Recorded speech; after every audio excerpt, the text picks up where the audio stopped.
Sawadee krap. Welcome to this quiet corner of Thailand. As the heavy heat of the afternoon settles over the temple and the cicadas begin their song in the trees, let us sit together in the stillness. I want to ask you a question. How much of the weight you are carrying right now is actually from today? We often walk through our lives like travelers carrying a heavy backpack. Inside are our real duties, our work, and our family. But we often stop to pick up heavy stones from the ground and add them to our bag. These are the added stones of overthinking, the what-ifs, the worries about a conversation from last year, and the fear of things that haven't even happened yet. In the end, it is not the road that exhausts us, but the extra weight we choose to carry in our minds. First, let us consider why our minds do this. In the ancient language of the Buddha, we have a word for this habit, Papanka. It is often translated as mental proliferation, or thinking that has run amok. Imagine you send a text to a friend and they do not reply for many hours. The reality is simply a silent phone, but in your mind, a flood of mental commentary begins. You tell yourself a story. They are mad at me. I am not a good friend. I will always be alone. This process distorts reality and removes us from a clear, peaceful state of mind. We become victims of these thoughts because we mistakenly believe, I am the thinker, and we try to protect a self that feels under attack.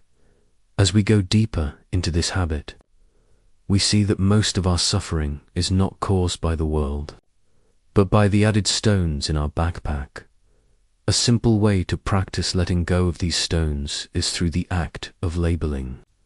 When a worry arises, do not fight it with force. Instead, simply say to yourself, I am having a thought that I am worried. By adding those few words, I am having a thought, you create a small space. You realize that you are the observer, not the thought itself. You are the sky, and the worry is just a cloud passing through.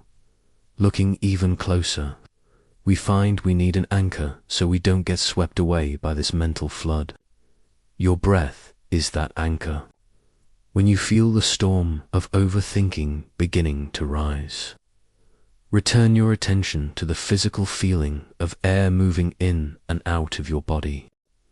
The mind cannot easily overthink when it is truly grounded in the here and now of the physical breath. There is a beautiful story to remember when you feel that other people are causing your overthinking. Imagine a man rowing his boat on a misty river. Suddenly, another boat hits his with a loud crash. He becomes furious and begins to shout at the other person. But as the fog clears, he sees the other boat is empty. It was just drifting with the current in an instant. His anger disappears because there was no self in the other boat to blame. In life, most situations are empty boats. People are often just acting out of their own internal confusion or currents. When you stop making yourself the target, the overthinking stops too. A profound secret from our tradition was often shared by my grandmaster, Luang for Wat Paknam.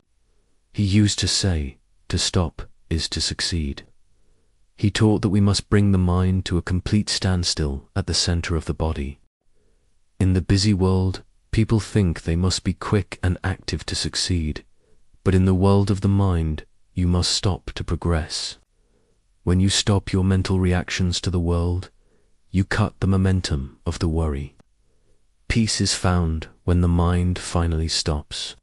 It's endless running, as the sun disappears behind the golden temple roof and the river continues its silent flow. I hope you find the courage to put down a few stones today. Practice being still.